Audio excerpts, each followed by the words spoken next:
বন্ধুরা চলে এসেছি দুপুরে রান্না নিয়ে। তা দুপুরে আজকে করব, কড়াইতে দেখো তেল তো বসিয়ে দিয়েছি। আজকে করব সর্ষে পোস্ত দিয়ে, এই যে পোস্ত বাটা আছে এখানে, সর্ষে বাটা, কাঁচা লঙ্কা বাটা নিয়েছি, হলুদ, লবণ, সামান্য চিনি, আর এখানে আছে লঙ্কার গুঁড়ো।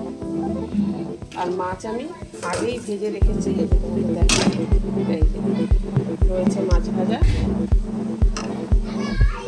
তো চলো তোমাদের দেখাই করে পোস্তটা করি।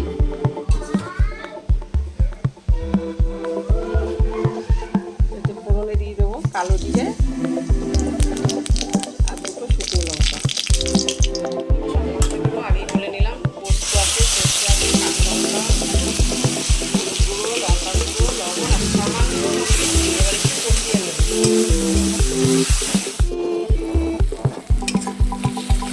মশলাটা কষিয়ে নিয়েছি, ওটা দিয়ে দেবো জল। জল আমি বেশি দেবো না, অল্পই দেবো, যেহেতু এটা সর্ষে পোস্ত দিতে হবে, বেশি জল দেবো না। এবার ফুটে গেলে তারপরে মাছগুলো দেবো। যাই হোক, আমি আসছি আবার 10 মিনিট পর। বন্ধুরা ঝোল ফুটে গেছে দেখো সুন্দরভাবে। এবার আমি এক এক করে মাছগুলো দিয়ে দেবো। এই সর্ষে পোস্ত দিয়ে খেতে গেলে না মাছটা একটু কড়া ভালো লাগে। আমাদের আবার বড় বড় পিস খায় না, থেকে ছোট ছোট করে নিয়ে এসছে। মশলাগুলো, তেল মশলা সব ভেতরে যায়, ভালো লাগে খেতে, সেই জন্য।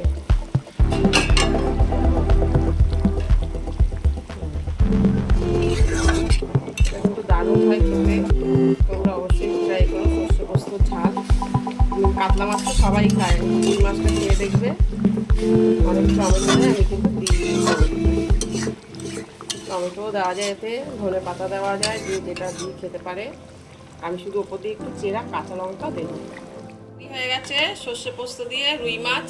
আমি কিন্তু পেঁয়াজও দিইনি, আপনারা চাইলে পেঁয়াজও দিতে পারেন, কিন্তু খুব ভালো হয় এটা খেতে। বাড়িতে অবশ্যই একটু ট্রাই করবেন। আবার একদম রেডি হয়ে গেল সর্ষে পোস্ত দিয়ে রুই মাছ।